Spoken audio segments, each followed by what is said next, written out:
Bom, esse circuito nós vamos resolver usando o teorema da superposição. Mas ele tem uma peculiaridade, né? Que é uma fonte dependente de corrente, certo? Então, a gente vai poder zerar as fontes independentes, né? Separadamente, cada uma para a gente calcular a influência dela na parcela de Vx, que é o que a gente quer encontrar, mas a gente não pode zerar essa fonte de corrente dependente, tá? Então, a gente vai zerar a fonte de 6, considerar a influência da de 30, depois zerar a de 30, considerar a influência da de 6 amperes. Mas em nenhum momento a gente pode zerar essa fonte dependente, certo? Então, o primeiro caso, né, vamos considerar a fonte de 6 amperes, certo?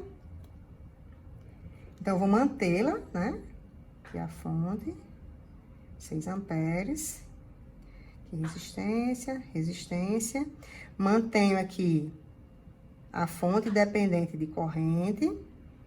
E aqui, ó, vou zerar a fonte de tensão de 30 volts, né? Então, aqui é 20, aqui continua 4 e 0, e 0 continua no mesmo lugar, né? Aqui é 10 ohms, 40 ohms, e aqui o meu Vx, né? Que agora vai passar a ser, vou chamar de Vx', tá? Aqui eu tenho várias formas de resolver. Eu tenho essas 3 malhas, posso usar análise de malha, posso usar análise nodal. Mas aqui eu vou optar por usar a conversão de fontes, né? Eu vou fazer a conversão para transformar isso em uma única malha. Então, essa fonte de 6 amperes, em paralelo com esse resistor de 40, eu consigo transformar em uma fonte de tensão em série com esse resistor de 40, né? E eu vou fazer a mesma coisa com a fonte dependente de corrente. Eu vou transformar essa fonte de corrente em paralelo com o resistor por uma fonte de tensão em série com esse mesmo resistor. Então, ó, eu vou partir aqui da minha configuração que não vai mudar, né? Que seria aqui o resistor de 10 ohms, aqui continua sendo I0, né? Aí, desse ponto para cá, eu vou transformar, né? Num resistor em série com a fonte de tensão, né? Como aqui a corrente tá para cima, a minha fonte vai ter que ter essa polaridade. E desse outro lado aqui também, ó, eu vou transformar essa fonte de corrente em paralelo com o resistor, um resistor, né? Aí, aqui, obviamente, a fonte, ela vai ser uma fonte de tensão, mas ela vai ser uma fonte dependente. Se essa é dependente, essa continua dependente. Se aqui eu tô com a corrente para cima, aqui também tem que continuar gerando essa tensão para cima. Aqui desse lado, esse resistor de 40 vem para cá, é o mesmo valor. E a tensão, né, vai obedecer a lei de Ohm, V igual a RI. Então, a tensão aqui vai ser 6 vezes 40, né? 40 a resistência e a corrente. Então, aqui vai ficar 6 vezes 40, né? Isso vai dar 240 volts, certo? Aqui da mesma forma, essa resistência de 20 é o que vem para cá, 20 ohms, e o valor aqui da tensão vai ser V igual a RI, né? O R, né, é o 20, né? E a corrente é 4 e 0, né? Então, aqui, ó, o valor dessa fonte de tensão, né, vai ficar 80 e 0 amperes, certo? Bom, com isso eu tenho uma única malha e a corrente que passa no resistor de 10 continua sendo I0, né? Basta só que eu percorra essa malha que eu vou encontrar meu valor de I0. Então, ó, vou percorrer aqui no sentido horário, tá? Então, eu vou ficar com 240, né? Começando pela fonte de tensão, né? Lembrando que o I0 tá circulando dessa forma, né? Já tá definido pelo problema.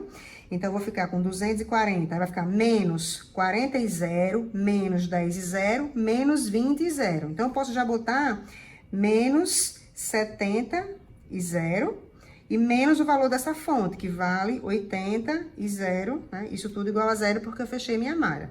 Quando eu organizar isso aqui, né? O meu I0, ele vai ficar 240 sobre 150, né? Que isso vai me dar 8 quintos de ampere, tá?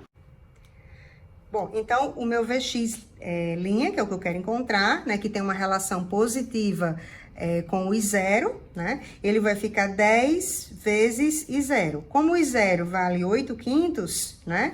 Então, isso aqui vai me dar 16 volts. Então, a minha primeira parcela, desculpa, V0 não, Vx, né? A minha primeira parcela de Vx vale 16 volts. Agora, a gente tem que procurar a influência da fonte de 30 volts, né? Então, para isso, eu vou considerá-la e vou zerar a fonte de 6 agora. Então, fonte de 30 volts. Para zerar essa fonte de corrente, eu vou abrir seus terminais, né? Vou abrir aqui. Aqui é o resistor de 40 ohms. O resistor de 10. fonte dependente de corrente, né? Que vale 4 e 0. Lembrando que o I0 tá aqui. 10 ohms. Resistor, e aqui é minha fonte de tensão.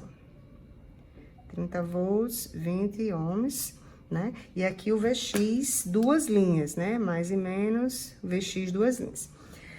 Aqui, se a gente observar, né? Eu posso usar qualquer método, mas eu posso lançar a mão, né? Das leis de Kirchhoff aqui, ó.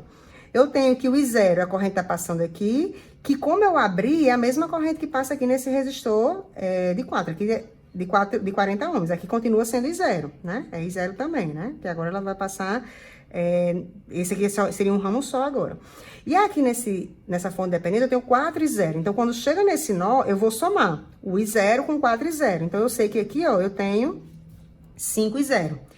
Então, eu vou percorrer essa malha, né, mais externa, eliminando a fonte, o ramo que tem a fonte de corrente, tá? E vou percorrer nesse sentido. Vou começar da fonte de 30 volts.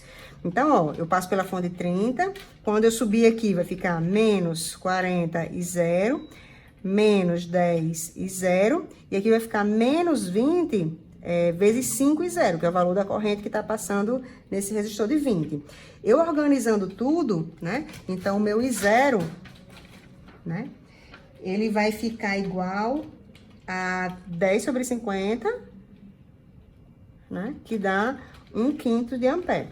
Eu achando o I0, eu acho meu VX linha, né? No caso aqui, duas linhas. Então, meu VX duas linhas, ele vai ser o RI, né?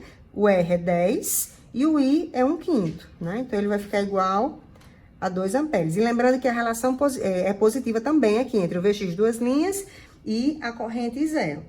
Quando a gente encontra, né? Aqui primeiro a tensão VX linha, né? Desculpa, aqui é 2 volts. E a tensão VX duas linhas, então a gente já tem as duas parcelas. Então, eu tenho que o meu VX total, né? É a soma dos dois, VX linha mais o VX duas linhas. Então, isso vai ficar igual a 16 mais 2. Então, o VX, ele é igual a 18 volts, né? Então, é isso, né? Só chamando a atenção que quando a gente está trabalhando com o teorema da superposição, onde a gente tem circuitos com fontes dependentes, elas não podem de forma alguma ser zeradas, tá?